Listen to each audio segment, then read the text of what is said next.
জীবদ্দশায় সম্পদ লিখে দিতে পারবে কিনা বাবা? আমি একাধিক জেনা করেছি, এখন আমার আল্লাহর কাছে ক্ষমা পাবো কি করলে? দাড়ি রাখতে চাই কিন্তু স্ত্রী রাখতে দেয় না, এখন আমি কি করতে পারি? শ্বশুর বাড়ি হতে খুশি হয়ে ফার্নিচার দিলে সেটা নেওয়া যাবে কিনা? বোনের সম্পদ না দিয়ে হজ করলে হজ হবে কিনা?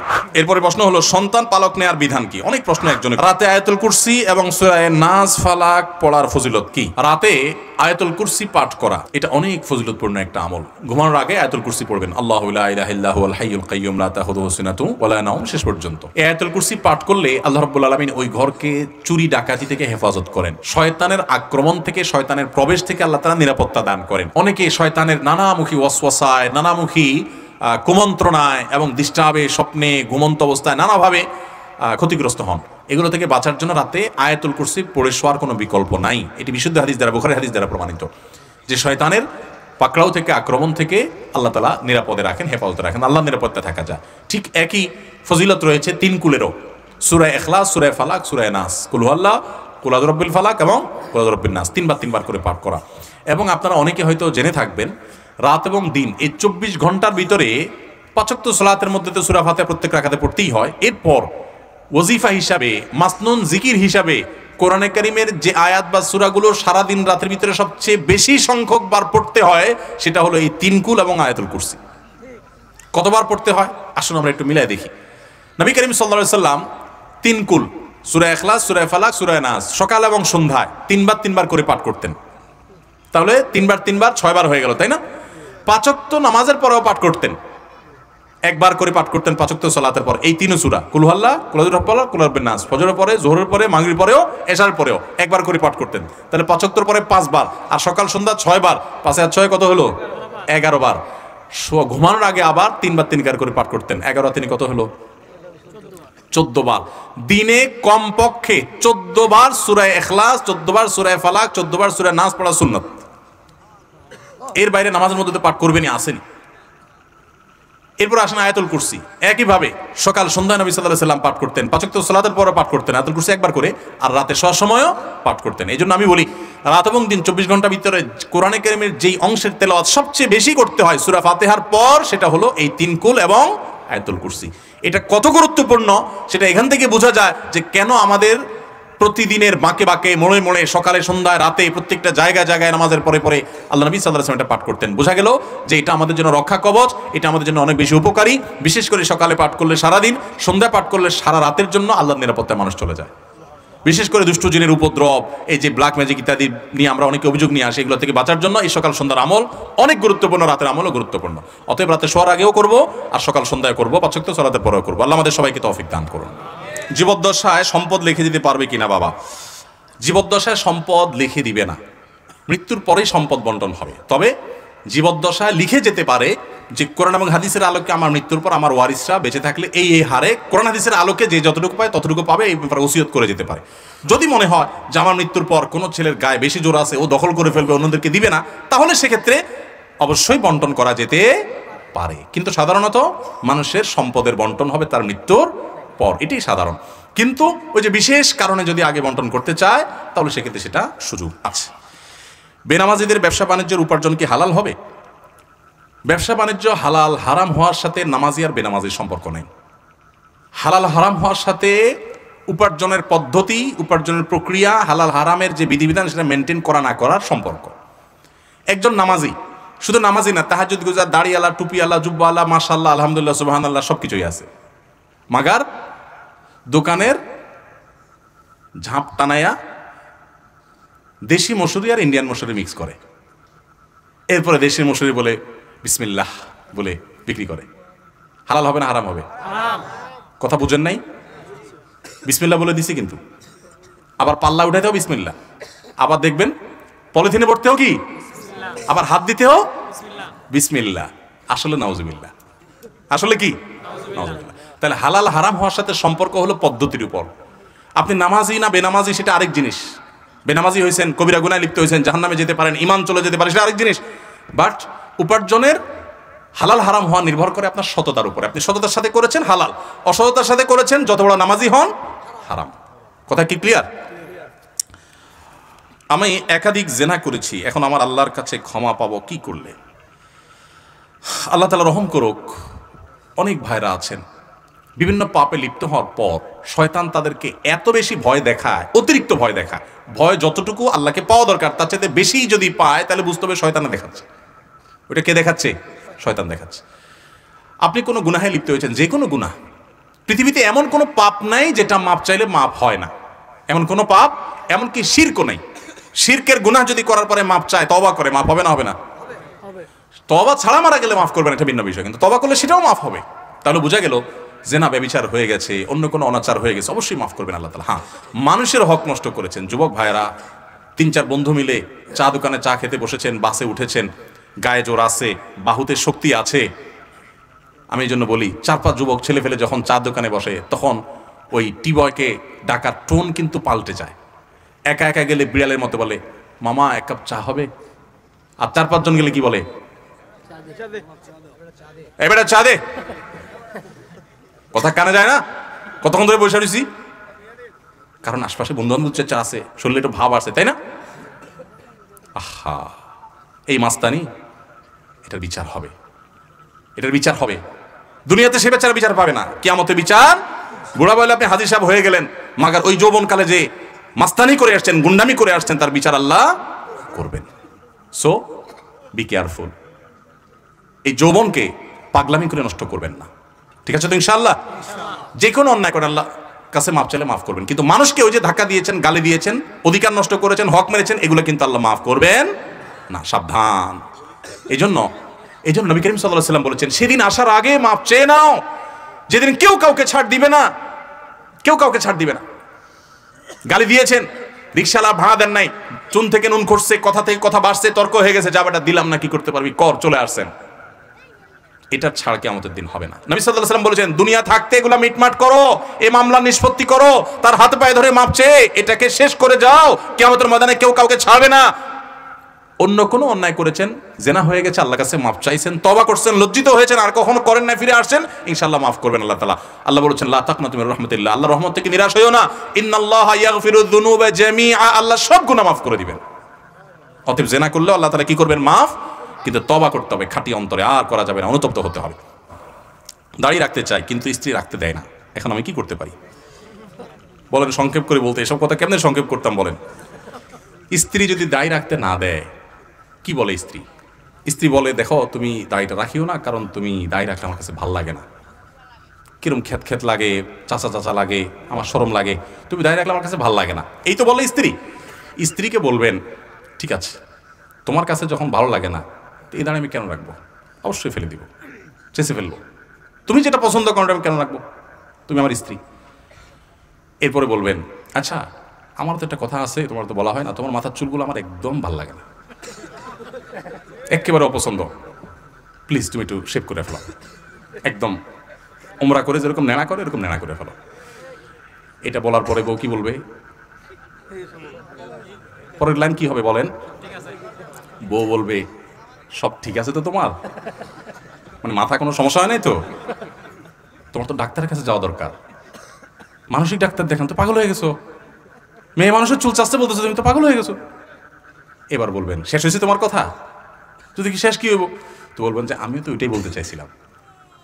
আমি বললে তো তুমি চেত্তা, যে মেয়ে মানুষ আল্লাহ তার মাথায় চুল দিছে তার সৌন্দর্য, তো পুরুষ হিসাবে আল্লাহ আমাকে দাড়ি দিয়েছেন, এটা তো তোমাকে দেয় নাই, মহিলাকে দেয় নাই, এটা তো পুরুষত্বের মার্কা, এটা পুরুষের মার্কা, এটা তো আরেকজনের না, এটা আমার আছে, এটা তো আমাকে আল্লাহ তাআলা দিয়েছেন, তোমাকে দেন না, এটা তো আমার মার্কা। এখন তুমি আমার মার্কাই দূর করে ফেললে তারপর তোমার কাছে ভালো লাগবে, তো তোমার মার্কা আমি দূর করে ফেললে আমার কাছে ভালো লাগুক, সেটা তুমি মানবা? সেটা যেহেতু তুমি মানতেছো না, আমার ডাক্তার কাছে নিতে চাচ্ছ, তো তোমারও ডাক্তার কাছে নেওয়া উচিত। এই জন্য আমি বলি, আপনারা রাগ করেন না, যাদের কাছে দাড়ি ভালো লাগে না তাদের হরমোন টেস্ট করা উচিত, তারা আসলে পুরুষ না মহিলা। কারণ পুরুষের কাছে দাড়ি ভালো লাগবে, মেয়েদের কাছে দাড়ি ভালো লাগবে না, এটাই স্বাভাবিক, আল্লাহ এভাবে সৃষ্টি করেছেন, তাই না? এখন পুরুষ হওয়ার পর আপনার কাছে দাড়ি ভালো লাগতেছে না, অথবা কোনো মেয়ে মানুষ সে পুরুষের মুখে দাড়িটা সহ্য করতে পারতেছে না, তাহলে এটাকে আসলে মহিলা কিনা এটা টেস্ট করা দরকার, এটা হরমোন টেস্ট করা উচিত। ভাইরা আমার, আপনারা রাগ করবেন না, আল্লাহ তাআলা এই দাড়িটা পুরুষকে দিয়েছেন, মোষটাও পুরুষ, এই জন্য মোষ একটু একটু ছোট ছোট থাকতে হয়, আর দাড়ি লম্বা রাখতে হয়, এটা আলামত। আর মেয়েকে আল্লাহ দেন নাই, অন্য সব কিছু তারও আছে, আপনারও আচ্ছা। এটা আপনার আলামত, আপনি আলামতই চেঞ্জ করে ফেলতে চাচ্ছেন। আপনি তো ওই যে 2 নম্বর একটা বাইরে হচ্ছে না, কি ট্রান্সজেন্ডার, এটা হইতে চাইতেছেন।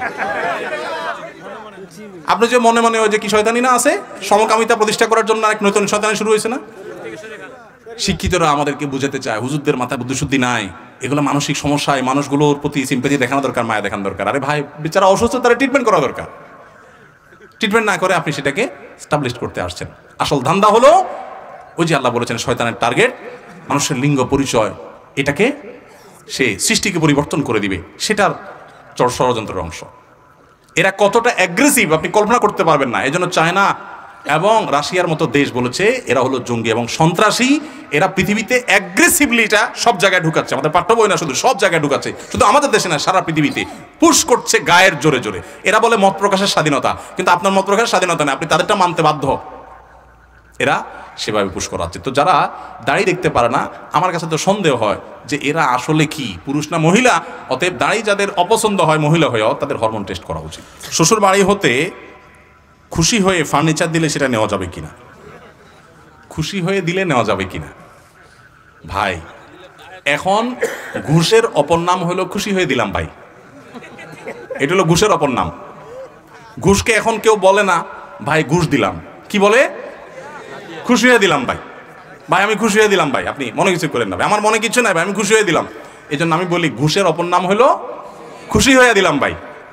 যৌতুকের অপর নাম হলো শ্বশুররা খুশি হয়ে দিছে, যৌতুকের অপর নাম হলো খুশি হয়ে দিলাম বাবা। হ্যাঁ, এই যত খুশি হয়ে দিলাম দেখেন, এগুলো সবগুলোর ভিতরে ভেজালের গন্ধ আছে। এত খুশি হওয়া হয়ে লাগবে কেন? খুশি হয়ে আপনারা দেয়, আমার তো দেয় না। বুঝেন নাই কথা? আপনারা কেন দিচ্ছে, আমাকে তো দিচ্ছে না। ভাইরা আমার, মনে রাখবেন, আমি সবসময় একটা কথা বলি, একটা মেয়ের জন্ম থেকে নিয়ে বিবাহের উপযুক্ত হওয়া পর্যন্ত তার চিকিৎসা, তার খাবার দাবার, তার আবাসন, তাকে আদর যত্ন, তাকে পড়ালেখা, সব কিছু একজন মেয়ের বাবা করতে কত টাকা খরচ হয় বলেন? লক্ষ লক্ষ টাকা খরচ হয়, তাই না? কোনো টাকার ফিগার দিয়ে এটাকে ফিল আপ করা যাবে না। এরপরে রেডি করার পর মেয়েটাকে, আস্ত মেয়েটাকে তুলে গাড়িতে উঠে আপনার বাড়িতে দিয়ে দিচ্ছে সারা জীবনের জন্য। পড়ালেখা করেছে মেয়ের বাপ মা, সুবিধা ভোগ করবে আপনার ছেলে মেয়ে আপনার সংসারে যায়, আপনার বাপের বাড়িতে গিয়া। রান্নাটা শিখেছে তার মা, রান্না করে খাওয়াবে আপনার 14 গোষ্ঠীরে আপনাকে। তাকে বড় করেছে তার বাপ মা, আর তার সুবিধা ভোগ করবেন আপনি। আপনার তো উচিত শ্বশুর মশাইয়ের কাছে যায় বলা, আব্বাজি আম্মাজি, আপনাদের এই মেয়েকে জন্ম থেকে এই পর্যন্ত বড় করতে মোট কত টাকা, কত পয়সা, কত কষ্ট, কত রাত জায়গা, কত কি করেছেন, এই সবগুলো হিসাব করে ফিগার দেন। আমি ফকির নির্ভুত যদি সব দিতে নাও পারি, চেষ্টাটা করব। বলা উচিত তো সেটা। সেটা না করে উল্টা বলতেছেন আব্বাজি এখন ফ্রিজ তো আমার দরকার না, আপনার মেয়েরই তো লাগে একটা। মোটরসাইকেল তো আমার না হলেও চলে, আমি তো এমনিও যাইতে পারি, কিন্তু আপনার মেয়ের জন্য তো একটা মোটরসাইকেল লাগে। আমি এই জন্য বলি, এই মানুষগুলোর ভাঙা থালা নিয়ে রাস্তায় বসা উচিত। এই যৌতুক নেওয়ার চাইতে ভিক্ষা করা অনেক উত্তম। আবার একইভাবে অনেক মেয়ের বাবারা ইয়া মোটা অঙ্কের মোহর ধরা ছাড়া মেয়ে বিয়ে দেয় না, আছে না নাই? ছেলেরা বিয়ে করতে পারে না তাদের মোহরের অত্যাচারে, সেটাও আরেক জুলুম। মনে রাখবেন, এই জুলুমগুলো আমাদের অশান্তির পথে নিয়ে যায়। এখন এই যে সংসারে শান্তি না, দেখেন যত বিয়ে হয়, বিয়ের হাবভাব দেখলে মনে হয় আরে বাবা গোটা জগৎ মনে হয় জয় করে ফেলবে। ইয়া বড় গেট, বিশাল বড় প্যান্ডেল, 2 মাইল পর্যন্ত লাইটিং, কি বিশাল আয়োজন, হাজার হাজার মানুষ খাচ্ছে, ডোল তবলার আওয়াজের ছোটে, মানুষের বদদোয়া, বাচ্চার কষ্ট, হার্টের রোগীর জীবন শেষ, সব ধ্বংস হয়ে যাচ্ছে। উনি কিছু একটা গড়ায় ফেলতেছে, বিয়ে করে ফেলতেছে। বিয়ে হইতে না হইতে ভাঙতে দেরি নেই, ঠিক না ভাই? ঠিক। যত গর্জে তত বর্ষে। আর ওই যে চাচা জেঠারা আছে এখানে, বাপ চাচারা আছে, মুরব্বীরা আছে, ভিতরে ভিতরে একটু খোঁজ নেন তো।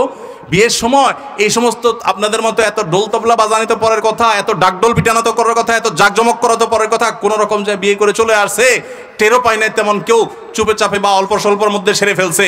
কিন্তু চাচির সাথে মহাব্বত এত শক্ত, মাশাআল্লাহ, এত প্রগাঢ় যে আপনাদের ভালোবাসা যদি মেড ইন চায়না হয়, ওনাদেরটা মেড ইন জাপান। আল্লাহ তাআলা আমাদেরকে এই যৌতুকের অভিশাপ থেকে মুক্ত হওয়ার তৌফিক দান করুন। এই দেশ থেকে যৌতুকের এই অভিশাপকে ঝাঁটা মেরে বিদায় করেছেন ওলামায়ে কেরাম। আলেমদের অবদান অনেকেই খুঁজে পায় না। মসজিদ এবং মাহফিলগুলো থেকে যৌতুককে বিদায় করা হয়েছে।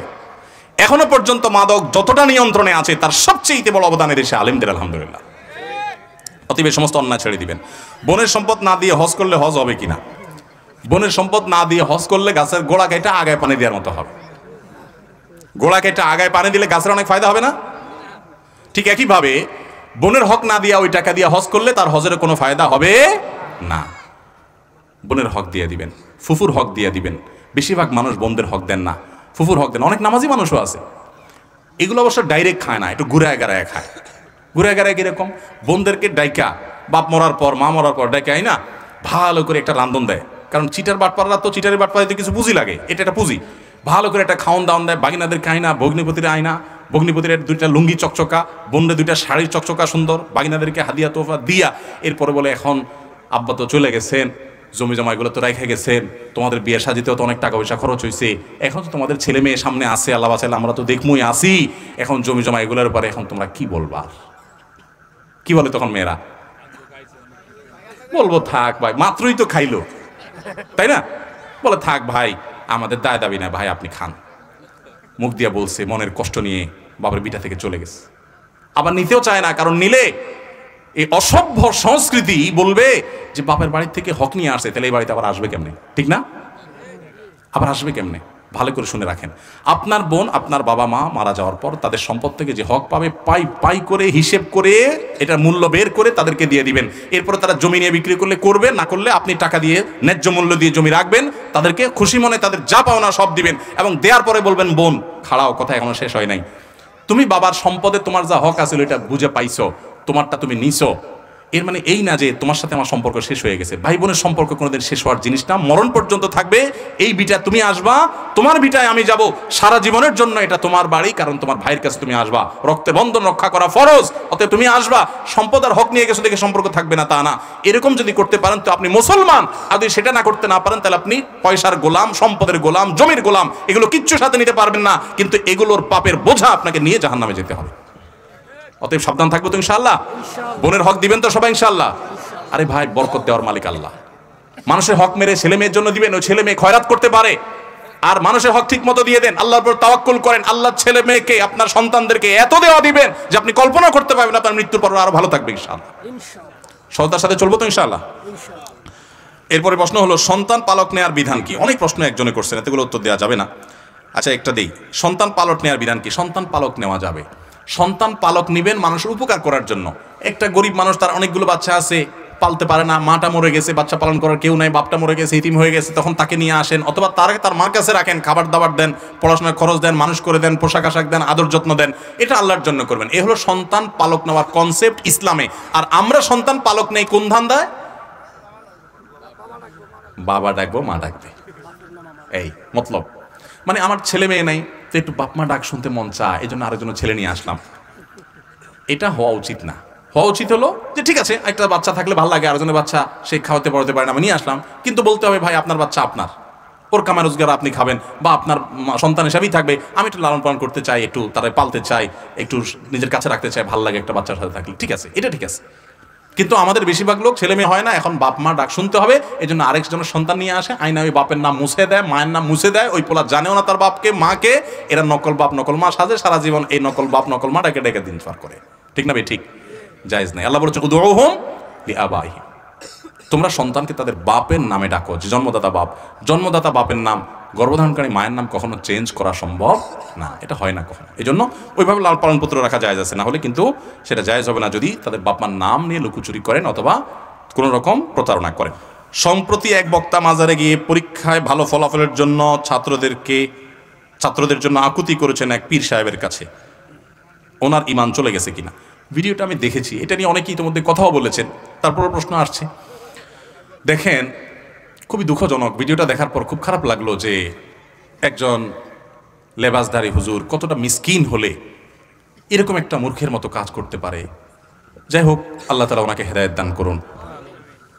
কেউ আঘাতপ্রাপ্ত হোক সেটা তো উদ্দেশ্য না, কিন্তু সত্য তো বলতেই হবে। কোনো মানুষ যখন কবরে চলে যায়, তার কি পৃথিবীর কাউকে কোনো সাহায্য করার ক্ষমতা থাকে? মানুষ সাহায্য চাবে কার কাছে? আল্লাহর কাছে। এখন যদি বলা হয় যে খাজা বাবা বা অমুক কবরে শুয়ে আসো, এদের একটু পরীক্ষা ভালো ফলাফল করে দিও, তাহলে তো সে শিরিক করলো, ঈমান চলে যাওয়ার মতো বিষয়, বেঈমান হয়ে যাওয়ার মতো বিষয়। আল্লাহ তাআলা আমার এই ভাইকে তওবা করার তৌফিক নসিব করুন। নবী সাল্লাল্লাহু আলাইহি ওয়াসাল্লাম বলেছেন, ওয়াইজা সালতা ফাসআলিল্লাহ ওয়াইজা ইসতাআনতা ফাসতাইন বিল্লাহ। যখন কিছু চাইবা তো আল্লাহর কাছে চাইবা, যখন সাহায্য চাইবা তখন আল্লাহর কাছে সাহায্য চাইবা। ইয়্যাকা না'বুদু ওয়া ইয়্যাকা নাস্তাইন আল্লাহ শিখাইছেন, আল্লাহ তোমারই ইবাদত করি আর তোমার কাছেই সাহায্য চাই, মাজারওয়ালার কাছে না। আমার ছেলে মেয়ে, আমার সন্তান, কোনো কিছু দেওয়ার মালিক ওই মাজারওয়ালা না, দেওয়ার মালিক কে? আল্লাহ। সেদিন ব্রাহ্মণবাড়িয়া যাচ্ছি, যে 3-4 দিন আগের ঘটনা, এক প্রোগ্রামে।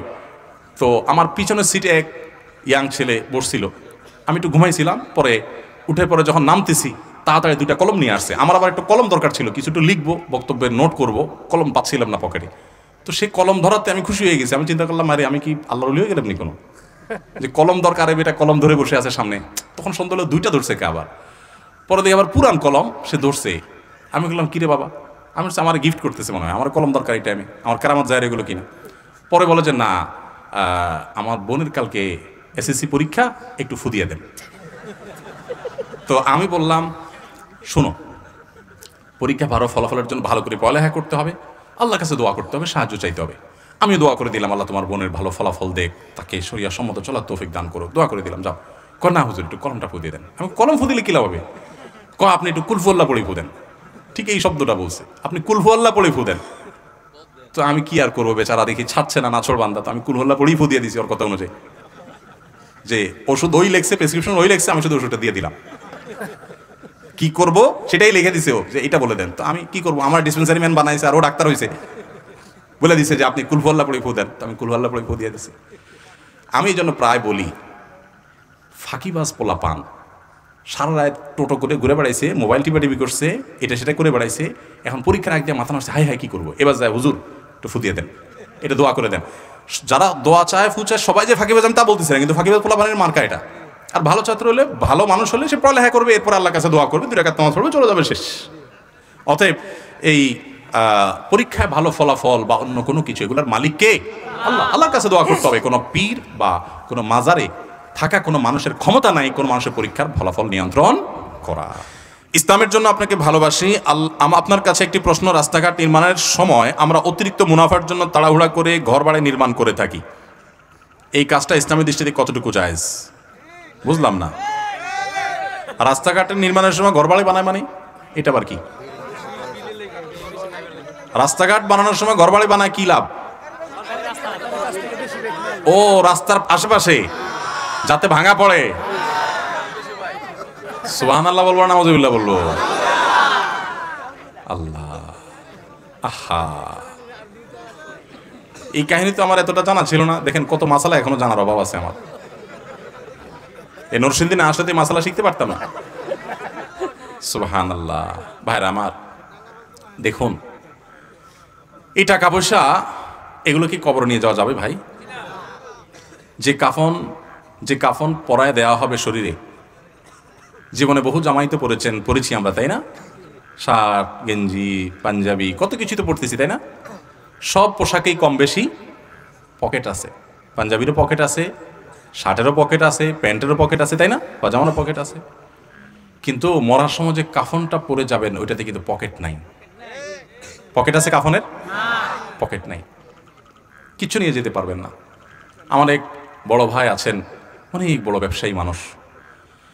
উনি আমাকে প্রায় বলেন, ভাই, পয়সা কামার জন্য জীবনে বহু কষ্ট করছি, আল্লাহ যথেষ্ট দিছে না, এখন পয়সা কামার জন্য আর অতিরিক্ত কষ্ট, যেটা পাগল হয়ে যায় না মানুষ, এগুলো ছেড়ে দিছি।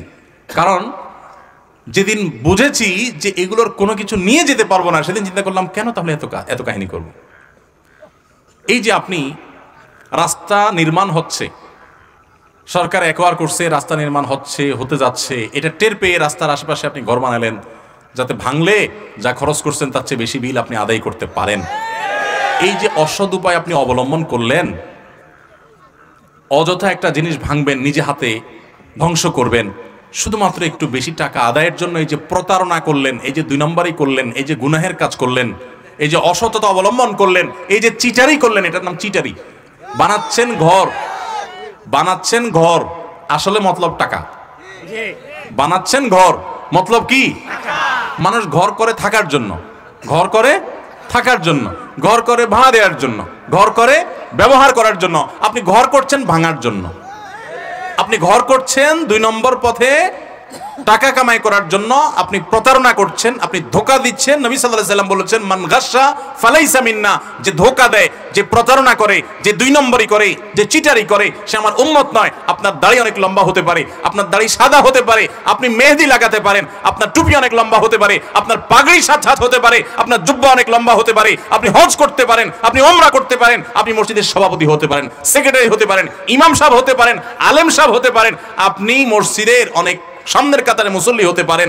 আপনি যেই হন না কেন, যত বড় টুপি লাগেন না কেন, আল্লাহর খাতায় আপনি চিটার, আল্লাহর খাতায় আপনি প্রতারক, আপনি ভণ্ড, আপনি 2 নম্বর মানুষ। মনে রাখবেন, ঠিক ঠিক বলে খুব বেশি চিল্লানোর দরকার নাই ভাই, একটু ভেতর থেকে উপলব্ধি করেন। হয়তো আপনারা এখন চিন্তা করতেছেন আপনাদের এলাকায় কেউ এই কাজ করছে, এখন তারে বাঁশ দেওয়ার জন্য জোরে সোরে ঠিকঠাক বলতেছেন। ভাইরা আমার, আমি ঠিকের টোন শুনে চেষ্টা করি বুঝার এই ঠিকের মতলব কি। আমি খুব বেশি চালাক চতুর মানুষ না, তবে আবার এত বোকাশোকাও না যে আপনারা ঠিকঠাক বলবেন আর আমি খুশি হয়ে যাব। আমি বুঝতেছি এই কথাগুলো হয়তো কারোর উপরে যাচ্ছে, আপনি খুব মজা পাচ্ছেন, এই জন্য একেবারে জোরসে নারায় তাকবীর দিচ্ছেন, জোরসে ঠিক বলতেছেন, হুজুর বাঁশ দিচ্ছে, আমি ঠিক বলে আরেকটা বাঁশ দিয়ে দিলাম। ভাইরা আমার কথা শুনেন, কথা শুনেন, আল্লাহর কসম, এটা মজা নেওয়ার জিনিস না ভাই, সিরিয়াস কথা, সিরিয়াস কথা। হয়তো কেউ করছে, আপনি হয়তো অন্যভাবে করছেন, আপনি ঠিক ঠিক চিল্লায়েন না। ঠিক ঠিক চিল্লানোর চাইতে বড় জিনিস হলো উপলব্ধি করেন, কখনো অসৎ উপায় অবলম্বন করে 1টি টাকাও কামাবেন না। চেষ্টা করা যাবে না ইনশাআল্লাহ। যুবক ভাইয়েরা, এই দেশটা শেষ হয়ে গেছে দুর্নীতির কারণে। আমাদের দেশ যতটা পিছিয়ে আছে, যতটা পিছিয়ে আছে, আমরা যতটা অন্যান্য দেশের চাইতে পেছনে আছি, তার প্রধান প্রধান এবং মূল কারণ হলো দুর্নীতি। কোনো সন্দেহ আছে? আমাদের রাস্তায় রডের বদলে বাঁশ, প্রত্যেকটা ক্ষেত্রে। এটা তো খুব মজা করে বললেন, রডের বদলে বাঁশ, দেখে খুব মজা নিছেন, অমুকে করছে তমুকে করছে, ফেসবুকে গোষ্ঠী উদ্ধার করছেন। আপনার একটা চাকরি দিয়ে দিলে, সবাই না, অনেকেই আছেন যে ফাইলটা আটকায় 10 টাকা কামাই করবেন। মুখে অনেক লম্বা লম্বা কথা, ঠিক ঠিক বলা অনেক সোজা।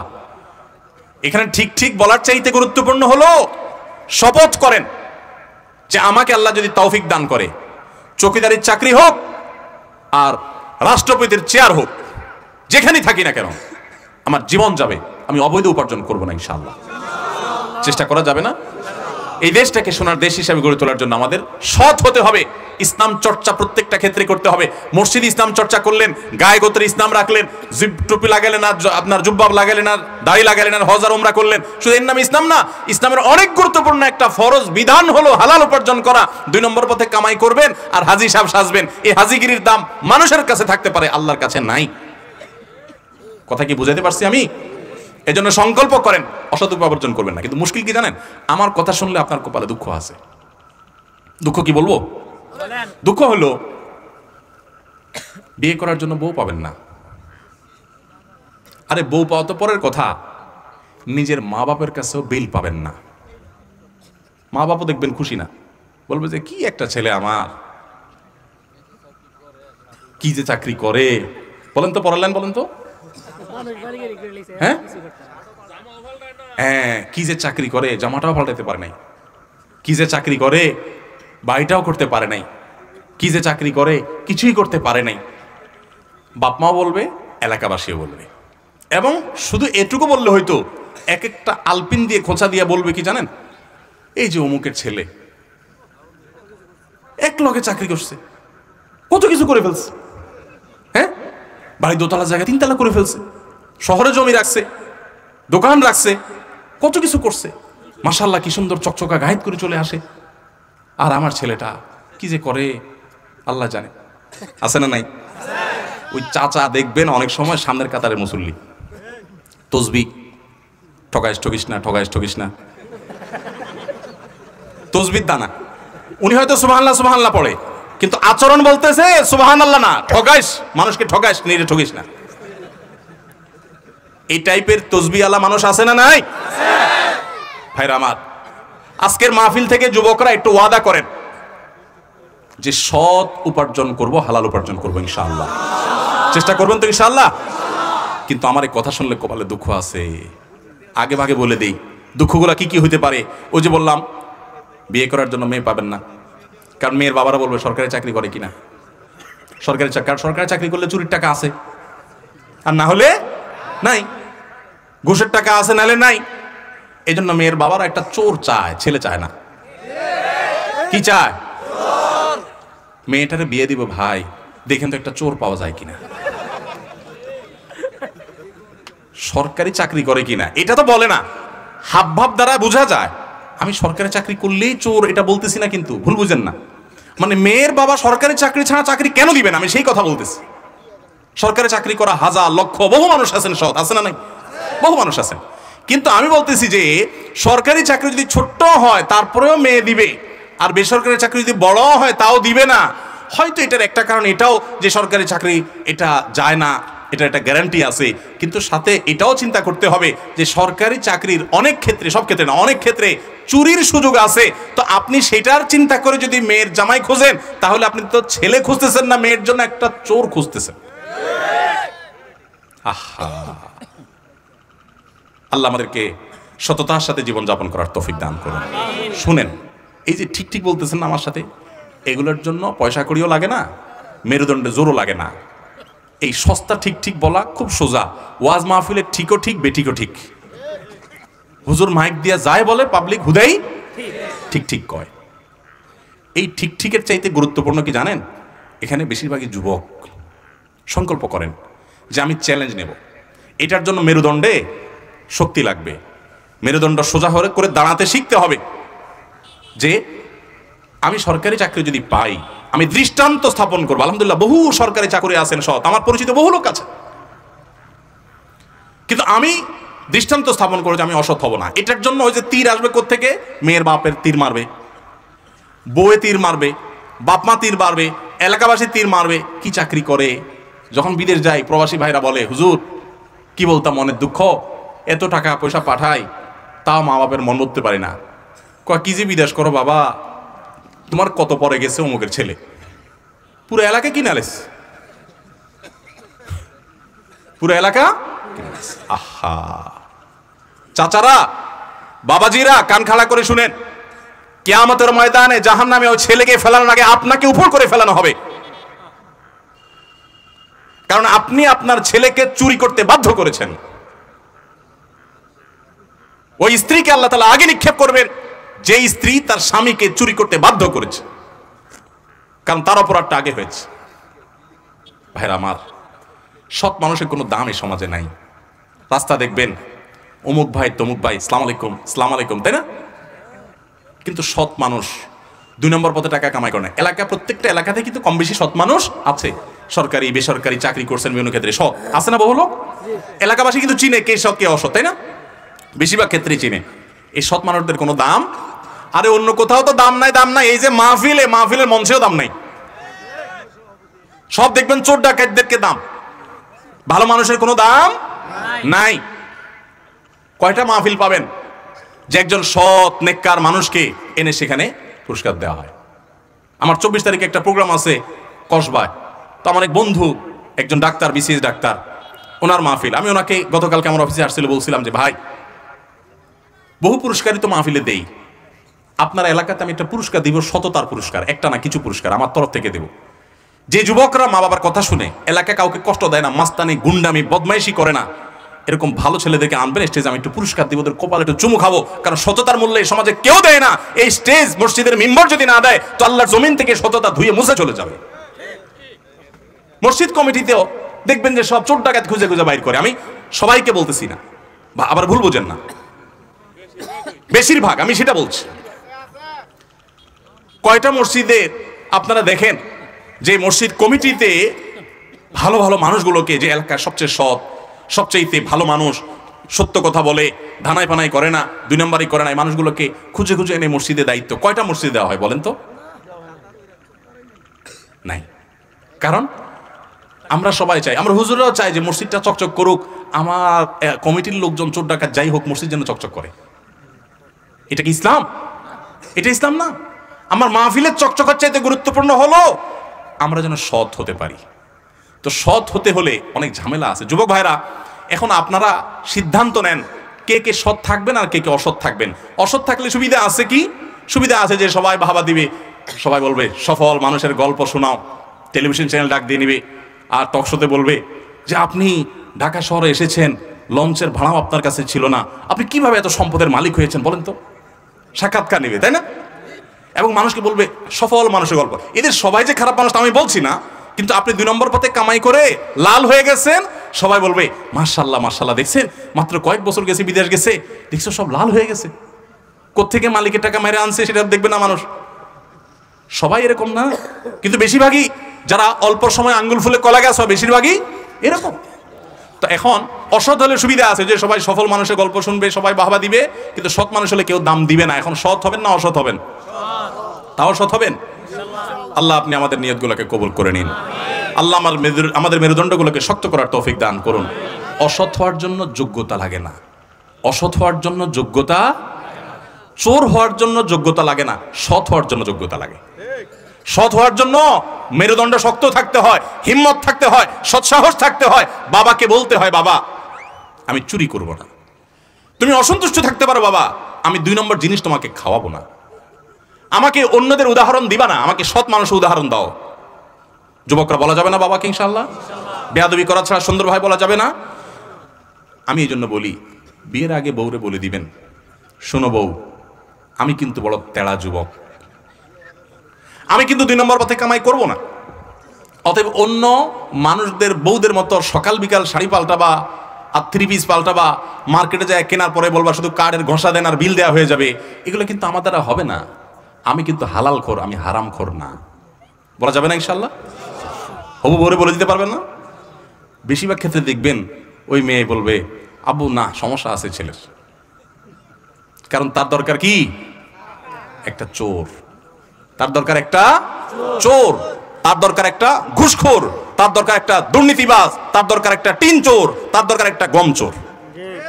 সে সৎ মানুষ পছন্দ। আপনি সাথে সাথে সেজদা পড়ে যাবেন, যাক একটা চোর প্রিয় মানুষ থেকে আল্লাহ আমাকে মুক্তি দিছে। একটা সৎ মানুষ খুঁজবেন, চেষ্টা করা যাবে ইনশাআল্লাহ। আল্লাহ আমাদের সবাইকে তৌফিক দান করুন। তাহলে ওখান থেকে এত কথা আসলো যে রাস্তার পাশে ঘর তুললেন, ধান্দা হলো ভাঙা পড়বে, টাকা বেশি পাবো, কি করবেন টাকা নিয়ে? যদি কবর নিয়ে যেতে পারেন, আখেরাতে কাজে লাগে, তাহলে তো এটা ব্যাপার ছিল, তা তো পারবেন না। আপনি বলবেন না পারলে কি হয়েছে, ছেলে মেয়ে খাবে, ছেলে মেয়ে ভোগ করবে নিশ্চিত। বহু মানুষ সম্পদ রেখে চলে গেছে, তার ছেলেমেয়েরা ভোগ করতে পারে নাই, হাতে বুতে অন্য মানুষ খেয়ে ফেলছে, আছে না নাই? সবচেয়ে বড় হতভাগাকে জানেন? আল্লাহর জমিনে সবচেয়ে বড় দুর্ভাগা, সবচেয়ে বড় বেয়াকুব এবং নির্বোধ মানুষ হলো সে যে যাদের জন্য চুরি করবে তারাও সে দায় নিবে না। কিয়ামতের দিন ছেলে আয়সা বলবে না আব্বা চুরিদারি ডাকাতি 2 নম্বরে যা করছেন, ঘুষ সুদ যা খাইছেন আমাদের জন্যই তো খাইছেন, আল্লাহ আমার আব্বারা জাহান্নামে দিয়ে না, আমাদের নিয়ে যান। বলবে না ভাই, কোরআন বলেছে ইয়াউমা ইয়াফিরুল মারউ মিন আখিহি ওয়া উম্মিহি ওয়া আবিহি ওয়া সাহিবাতিহি ওয়া বানি। সন্তান বাপকে দেখে মাকে দেখে পালাবে, যে না জানি আজকে কোনো কিছুর জন্য ধরে। সবাই ইয়া নাফসি নাফসি করবে, যাদের জন্য চুরি করবেন ওরাও দায় নিবে না। আপনার মতো নির্বোধ কে হতে পারে? সন্তানকে চুরির সম্পদ দিয়ে বড় করবেন না, সততা দিয়ে বড় করেন। আমাদের সমাজে আজ ঘরে ঘরে সেই মা বাপ আছে যে মা বাপ চায় আমার সন্তান থাকুক আজ দুধে ভাতে, সেই মা বাপ নাই যে মা বাপ বলে আমার সন্তান থাকুক আজ ইমান আমলে সততার সাথে। সেই মা বাপ নাই। মা বাপ নকল কিনে এনে দেয়, বাবা 2 নম্বরে করে পরীক্ষা দেয়।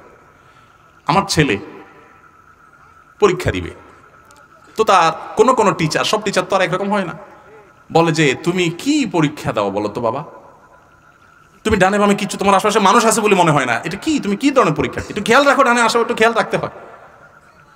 যেই টিচার আদর্শ শিখাবে সেই টিচার চুরি শিখাচ্ছে, যেই মা বাপ সততা শিখাবে, সততার সংকল্প করাবে, সেই মা বাপ চুরি শিখাচ্ছে। এজন্য সমাজের রন্ধ্রে রন্ধ্রে, খাঁজে বাজে, কোনাকাঞ্চিতে সর্বত্র দেখবেন চোর আর চোর উৎপাদন হচ্ছে, দুর্নীতিবাজ উৎপাদন হচ্ছে।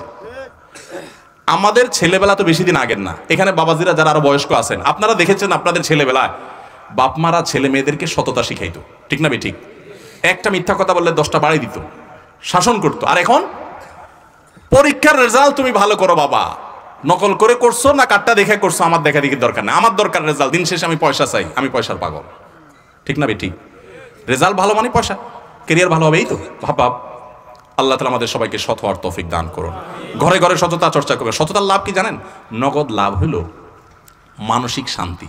যারা চোর এদের মানসিক শান্তি হয় না। ধরেন একজন চুরি করে হাজির সাহেব হয়েছে, এখন সারা জীবন আকাম কুকাম করছে, এখন লাখ লাখ কোটি কোটি টাকার মালিক হয়ে গেছে। এখানে মাহফিল আয়েশা বললো, হুজুর সিফাত হাসান সাহেবের মাদ্রাসার জন্য আমি এত লাখ টাকা দিয়ে দিলাম, জানি মাহফিলের জন্য এত টাকা দিয়ে দিলাম, হুজুর আপনারও একটা হাদিয়া দিয়ে দিলাম।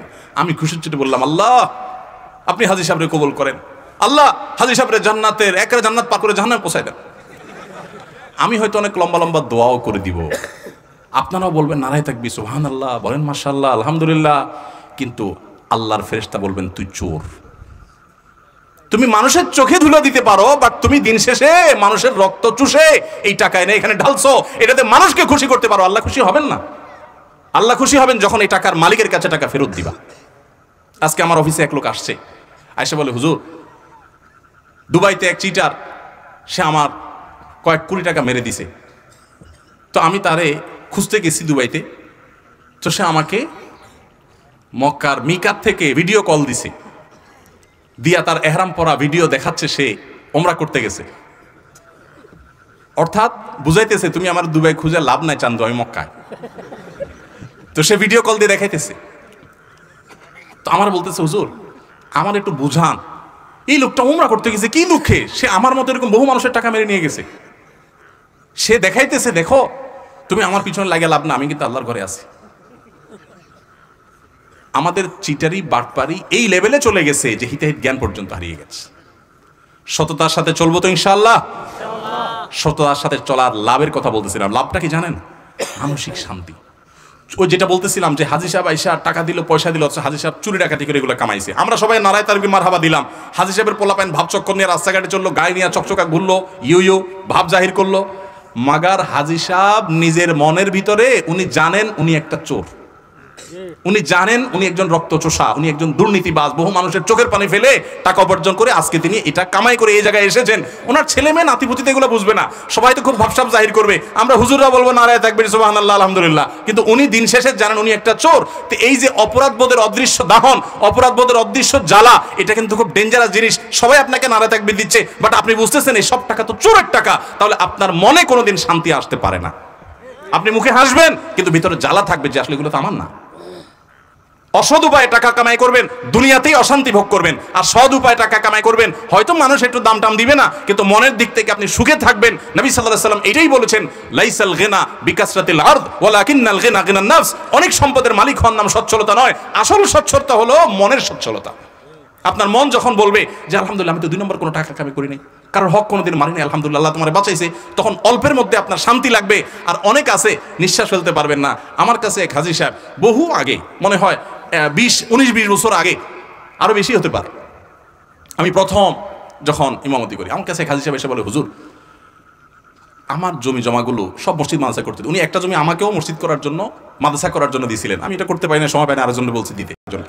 তো আমার কাছে এসে বলে, হুজুর আমি আজকে একটা মাদ্রাসার জমি দিয়ে দিই, আরেকটা মসজিদের জন্য দিয়ে দিই, আরেকটা গরিবদেরকে দিয়ে দিই, আমার ছেলে মেয়ে আমার বউ পারলে আমার গলা চিপে মেরে ফেলে, যে বুড়া কি পাগল হয়ে গেছে নাকি, সব দিয়ে দিচ্ছে কেন, আমরা কি করবো?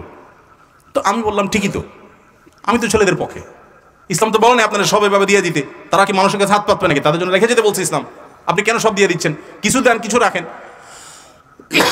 তখন সেই মুরব্বী আমাকে বলতেছে, বাবা রে আপনিও আমার দুঃখ বুঝলেন না। আমাকে কি আপনার দুঃখটা কি বলেন, বললে তো বুঝবো। বলে যে বাবা রে এই জমি জমা যা দেখতেছেন সব তো চোরাই টাকার। হাসির বিষয় না, ওনার চোখ দিয়ে ছলছল করছে, পানি ছলছল করছে। উনি আমাকে বলতেছেন, বাবা এগুলো সব তো চোরাই টাকা, আমি কয় টাকা বেতন পাইছি সেগুলো দিয়ে সংসার চালাতেই কষ্ট হয়ে গেছে। তখন বিভিন্ন সময়ে ঘুষ নিয়ে নিয়ে এসব জমি জমা করছি, বুঝি নাই তখন আল্লাহর ভয় ছিল না। এখন বয়স ভার হয়ে আসছে, সকাল বিকাল চোখে শুধু কবর দেখি, জীবন পুরোটা শেষ করে ফেলছি, সামনে মৃত্যু ছাড়া কিচ্ছু নাই, দেখতে পাচ্ছি পরিষ্কার, সবাই সবাইকে নিয়ে ব্যস্ত, ছেলে ছেলের ফ্যামিলি নিয়ে, মেয়ে মেয়ের ফ্যামিলি নিয়ে আনন্দ ফুর্তিতে ব্যস্ত, বাট আমি আমার চোখের সামনে কবর ছাড়া কিছু দেখছি না। একের পর এক সাথীর সঙ্গে হারিয়ে যাচ্ছে, আমার সময় যখন তখন চলে আসবে। এখন আমার বোধোদয় হয়েছে, আপনাদের কথা শুনেছি, আল্লাহর কাছে হিসাব দিতে হবে, প্রত্যেকটা পাওনাদার কিয়ামতের ময়দানে দাঁড়াবে। নবী সাল্লাল্লাহু আলাইহি ওয়াসাল্লাম বলেছেন, আতাদরুনা মানিল মুফলিস, তোমরা কি জানো সবচেয়ে বড় ভিখারি কে? সাহাবীরা বলছেন, আল মুফলিসু ফিনা মান লা দিনার লাহু ওয়া লা দিরহাম। হে আল্লাহর রাসূল, যার টাকা পয়সা নাই সেই তো ভিখারি। নবী সাল্লাল্লাহু আলাইহি ওয়াসাল্লাম বলেছেন, আরে এটা আসল ভিখারি না, আজকে টাকা নাই কালকে আসবে। আসল ভিখারি হলো দুনিয়াতে বহু মাহফিলে ওয়াজ শুনতে আসছে, বহুত মাহফিলে ওয়াজ করছে, বহুত মসজিদ করছে, মসজিদের সভাপতি ছিল, ইমাম ছিল, সেক্রেটারি ছিল, হাজি সাহেব ছিল, গাজী সাহেব ছিল, কোরআন তেলাওয়াত করছে, দান সাদাকা করছে, সুবহানাল্লাহ পড়ছে, তাসবিহ পড়ছে, অনেক ভালো ভালো কাজ করছে। মাগার এই ভালো কাজ করে যে সওয়াবের পাহাড় নিয়ে গেছে কিয়ামতের ময়দানে আল্লাহর কাছে মুছে তাও দিয়া জান্নাত আশা করতে গেছে, তখন আয়েশা আল্লাহর কাছে হাজির হয়েছে একজনের, আল্লাহ এই লোক যৌবনকালে কলেজে পড়া অবস্থায় আমি রিকশাওয়ালাকে অন্যায়ভাবে অত্যাচারভাবে আমাকে 2টা থাপ্পড় দিয়েছিল, গরিব মানুষ কিচ্ছু বলতে পারি নাই, সেদিন কোথাও বিচারও পাই নাই, কারণ আমি রিকশাওয়ালা, তার অনেক ক্ষমতা ছিল। আজ হে আহকামুল হাকিমিন, হে সকল বিচারকদের বিচারক, হে সবচেয়ে বড় শাসক, হে রব্বুল আলামিন, আজ আমি বিচার চাই। আরেকজন এসে বলবে, আল্লাহ আমার জমির আইল ঠেল ছিল, বলতে পারি নাই, তার ছেলেরা অনেক পাওয়ারফুল ছিল, আজ আমি বিচার চাই। এক একজন হকদার যখন আসবে, তার ওই যে সারা জীবনের কামাই করা হজ উমরা সওয়াব এগুলো থেকে দিয়ে দিয়ে বিদায় দেওয়া হবে, হক দিয়ে দিয়ে বিদায় দেওয়া হবে। সেদিন তো আর টাকা দিয়ে বিদায় দিতে পারবে না, সওয়াব দিয়ে বিদায় দেওয়া হবে। পাহাড় পরিমাণ আমলের সওয়াব নিয়ে এসে সেগুলো পাওনাদারকে দিতে দিতে রিক্ত হস্ত খালি হস্ত হয়ে জাহান্নামে যখন নিক্ষিপ্ত হবে, নবী সাল্লাল্লাহু আলাইহি ওয়াসাল্লাম বলেছেন, এই লোক হলো আসল ভিখারি, এই লোক হলো জনম দুঃখী, এই লোক হলো সবচেয়ে কপাল পোড়া, যে মানুষের হক মেরেছে, দুনিয়াতে আজকে তার সমস্ত আমল সমস্ত সওয়াবের বিনিময় দিয়ে তাকে মুক্ত হতে হয়েছে, খালি হাতে তাকে জাহান্নামে যেতে হয়েছে। তো হাদিস আমাকে বলছিলেন, হুজুর আমি যখন এই হাদিস জানলাম তখন চিন্তা করলাম, হায় হায় এইসব ঘুষের টাকায় করা জমি এগুলোতে আমি কি করব, কাকে দিব? তখন আমি এগুলো পাওনাদারকে তো ফেরত দেওয়ার সুযোগও নাই হুজুর, তো কি করব? আমি আমার দায় মুক্তির জন্য ওই পাওনাদারদের তরফ থেকে দান করে করে মুক্ত হচ্ছে হুজুর। ছেলেরা তো সেটা বুঝতেছে না। অতএব অপরাধ এবং 2 নম্বর পথে কামাই করবেন, দেখতে খুব চকচকা ফকফকা লাগবে, মনে শান্তি পাবেন না। মনে শান্তি পেতে হলে হালাল উপার্জন করতে হবে, চেষ্টা করা যাবে না ইনশাআল্লাহ। আল্লাহ আমাদের সবাইকে তৌফিক দান করুন, হিম্মত দান করুন, বাবাদেরকে মায়েদেরকে হিম্মত দান করুন, আমাদের মেয়েদেরকে হিম্মত দান করুন, পুরুষদেরকে আল্লাহ তাআলা হিম্মত দান করুন। খুব লজ্জা হয় আমার, আমরা মুসলমান, আমরা চুরিদারি 2 নম্বরই করি, আবার ওয়াজও শুনি। পৃথিবীর অনেক উন্নত দেশ আছে, তারা দুর্নীতি করে না, তাদের অনেক খারাপ জিনিস আছে, কিন্তু তারা কি করে না? দুর্নীতি করে না। আপনি ইউরোপ আমেরিকাতে যান, আপনি জাপান কোরিয়াতে যান, আপনি পৃথিবীর উন্নত দেশগুলোতে যান, তাদের মধ্যে ঈমান নাই, তাদের মধ্যে অনেক জিনিস নাই, কিন্তু তাদের মধ্যে দুর্নীতি নাই, তারা অসৎ না, তারা অবৈধভাবে আরেকজনের সম্পদ আত্মসাৎ সাধারণত করে না। অথচ এটা আমাদের মধ্যে থাকা দরকার ছিল, আমরা নামে মুসলমান। মনে রাখবেন, ইসলাম শুধুমাত্র ওয়াজ শোনার নাম না, ইসলাম আমল করার নাম। এত কথা আপনাদেরকে বলতাম না, শুধু ওই বেশি বেশি ঠিক ঠিক বলছেন, এই জন্য এতগুলো কথা শুনাইলাম। অতএব ঠিক ঠিকের উপরে থাকবেন না, আমল করবেন। আরেকজনের গায়ে যাচ্ছে সেজন্য ঠিক ঠিক বললেন, পাশে একটু খোঁচাও দিলেন, হ্যাঁ আশেপাশে একটু খোঁচা দিলেন একজনরে, হ্যাঁ ওই যে চাচারা দিচ্ছে বাঁশ হুজুরে, দেখছো চাচা ঘর উঠেছে রাস্তার কাছে, হ্যাঁ ধরা খাইছি নি আজকে। মজা লইয়া লাভ না ভাই, আপনার কবরে আপনি যাবেন, চাচার কবরে চাচা চিন্তা আপনি করার দরকার নেই, আপনারটা আপনি করেন। আল্লাহ আমাদের সবাইকে সরদার সাথে চলার তৌফিক দান করেন। এক প্রশ্নই তো 1 ঘন্টা পার করে সিফাত ভাই। মক্তবের ছাত্রছাত্রীদেরকে গজল শিক্ষা দেওয়া কি সঠিক? তাতে ছাত্রছাত্রীদের হক নষ্ট হয় কিনা? অনেকে মক্তবে ছাত্রছাত্রীদেরকে কোরআন শেখার জন্য, ইসলাম শেখার জন্য, সুন্দরভাবে শুদ্ধভাবে সালাত শেখার জন্য, নামাজ শেখার জন্য যে পাঠান, সেটা তো শিখানি, বরং এর কোনো কোনো ক্ষেত্রে যতক্ষণ আলিফ বা তাসা পড়ান, যতক্ষণ তাকে তার যে পড়ার জিনিস সেটা পড়ান, দেখা যায় তার সাথে বেশি টাইম পাস করার জন্য হুজুরের হয়তো একটু মোবাইল টিপতে ইচ্ছা করতেছে, সবার গজল লাগিয়ে দিচ্ছে, আছে না নাই? যেমন যে মাহফিলে হুজুরের চা খাইতে ইচ্ছা করছেন, সবার জিকির লাগিয়ে দিচ্ছে, আছে না নাই? তো যাই হোক, এটা ভিন্ন। মক্তবে বাচ্চাদেরকে ইসলামী সঙ্গীত, গজল এগুলো যদি শেখানো হয়, সংস্কৃতি চর্চার অংশ হিসাবে একটু বিনোদনের দরকার আছে, একটু গোষ্ঠের সাথে সালাদেরও দরকার আছে, সারাক্ষণ এক জিনিস পড়তে ভালো লাগে না, একটু তাদের মধ্যে আনন্দ এটা যেন তারা পায়, সেজন্য যদি শেখানো হয় ঠিক আছে। অথবা সংস্কৃতি চর্চার অংশ হিসাবে, শুদ্ধ সংস্কৃতি সুস্থ সংস্কৃতি চর্চার অংশ হিসাবে করলে ঠিক আছে।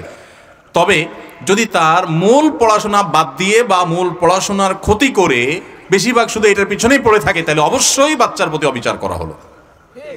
যে শিক্ষক এটি করবেন তার খেয়াল রাখতে হবে। এখন এই যে দেখেন না, বিভিন্ন শিক্ষা প্রতিষ্ঠানে পড়ার চাইতে অপড়া বেশি, কাজের চাইতে অকাজ বেশি, এরকম যদি হয় তাহলে সেক্ষেত্রে অবশ্যই শিক্ষার্থীর প্রতি সেটা অবিচার করা হবে। অনেক শিক্ষক আছেন যে বাচ্চাদেরকে পড়াইতে গিয়ে গল্প গুজব আড্ডা এটা সেটা টাইম পাস, হ্যাঁ 1 ঘন্টা হয়ে গেছে, উনি দৌড় দিতে পারলে জানবাস, আছে না নাই? টিউশনি করেন, টাইমটা কিভাবে পাস করেন না করেন আল্লাহর কাছে কিন্তু জবাবদিহি করা লাগবে। পড়ার অংশ হিসাবে মাঝে মধ্যে খুনসুটি বা একটু রসিকতা বা একটু রসাত্মক কথা বলা, হ্যাঁ, বাচ্চাদের মধ্যে বিশেষ করে শিক্ষার্থীর মধ্যে আপনার একঘেয়েমি ভাব চলে না আসে, সেটা তো ভিন্ন জিনিস।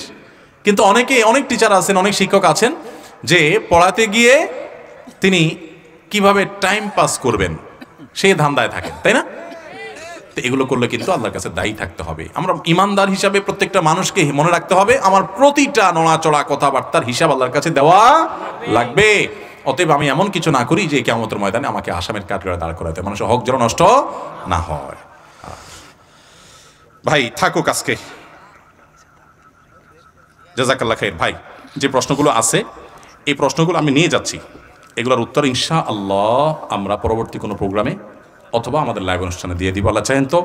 অনেক সময় কথা হয়েছে, এত সময় পর্যন্ত কথা বলা এটা আমার প্ল্যান ছিল না, বাট হয়ে গেছে। আল্লাহ তাআলা আমরা যে সমস্ত কথা শুনলাম সবগুলো অনুযায়ী আমল করার তৌফিক দান করুন। আপনারা কই চলে যান? বসেন না, মাছ ধরা এখনো মাছ ধরা হয় নাই তো, পানি চেঁচা হয়েছে এতক্ষণ, মাছ ধরা হয় নাই। বসেন, মাছ ধরা হবে, বসেন বসেন জি। না পুরস্কার আর দরকার নেই, পুরস্কার দেবো সবাই শুনেন, দরকার নেই। একটু বসেন। এই যে এই ভাই উঠতেছেন কেন? একটা মিনিট একটু বসেন, বসেন একটু বসেন। আমরা 2-1 মিনিটে ঘোষণা দিবেন। অন্য কোনো ঘোষণা আছে? কোনো আপনি এটা বললে জাস্ট একটা ঘোষণা আছে।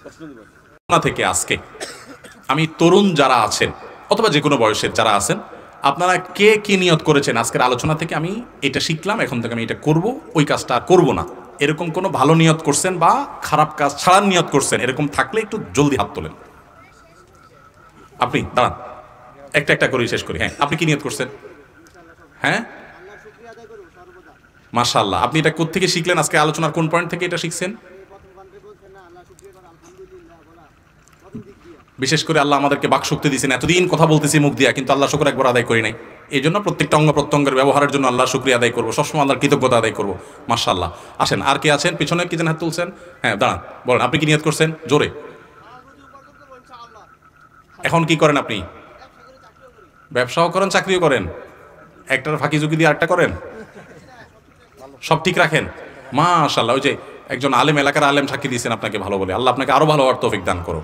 আপনি সততার সাথে উপার্জন করবেন। আসেন, চলে আসেন ইনশাআল্লাহ। হারাম উপার্জন করবেন না, ভাই নিয়ত করেছেন। আর কে আছেন বলেন, আপনি বলেন কি নিয়ত করছেন? হ্যাঁ, তোমারটা শুনবো, দাঁড়াও।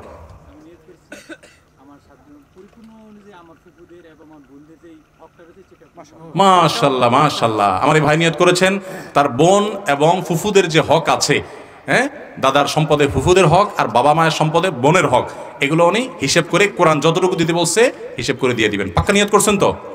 বাবা মা বেঁচে আছেন এখনো? তাহলে ওনাদের ইন্তেকালের পর সব দিয়ে দিবেন মৃত্যুর পর ইনশাআল্লাহ। কোনো হক মারবেন না, ঘুরায় ফিরায় ওই যে খাওয়ায় টাওয়ায় কাহিনী করবেন না। আল্লাহ আপনাকে তৌফিক দান করুক। চলে আসেন, চলে আসেন, আপনারা যারা পুরস্কার পাবেন চলে আসেন। হ্যাঁ যুবক, তুমি দাঁড়াও, কি নিয়ত করছো ভাই বলো? মাতৃভাষার সদ্ব্যবহার করবা। কিভাবে সদ্ব্যবহার হয় একটু বোঝাও তো।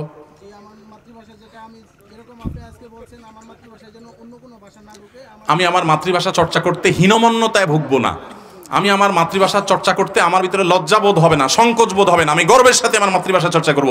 ওই বাংলিশ টাংলিশ অথবা অতিরিক্ত অপ্রয়োজনীয় ইংলিশ ব্যবহার করে আমার মাতৃভাষাকে অপমান আমি করব না। ঠিক আছে না ইনশাআল্লাহ? জি। আর